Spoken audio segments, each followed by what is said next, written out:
230واں دن پاک کلام میں سے پڑھیں گے زبور 99 اس کی پہلی آیت سے لے کر 9ویں آیت تک۔ خداوند سلطنت کرتا ہے، قومیں کانپیں، وہ کروبیوں پر بیٹھتا ہے، زمین لرزے۔ خداوند صیون میں بزرگ ہے اور وہ سب قوموں پر بلند و بالا ہے۔ وہ تیرے بزرگ اور محیب نام کی تعریف کریں، وہ قدوس ہے۔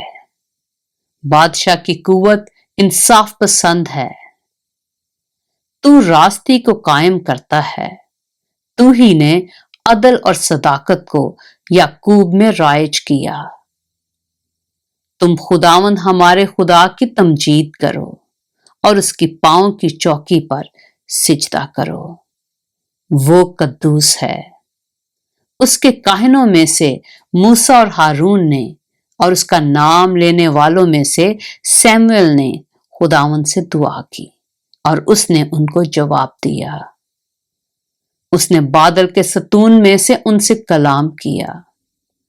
انہوں نے اس کی شہادتوں کو اور اس آئین کو جو اس نے ان کو دیا تھا مانا۔ اے خداوند ہمارے خدا، تو ان کو جواب دیتا تھا، تو وہ خدا ہے جو ان کو معاف کرتا رہا، اگرچہ تو نے ان کے اعمال کا بدلہ بھی دیا۔ تم خداوند ہمارے خدا کی تمجید کرو اور اس کے مقدس پہاڑ پر سجدہ کرو، کیونکہ خداوند ہمارا خدا قدوس ہے۔ پاک کلام کے پڑھے اور سنے جانے پر خداوند کی برکت ہو۔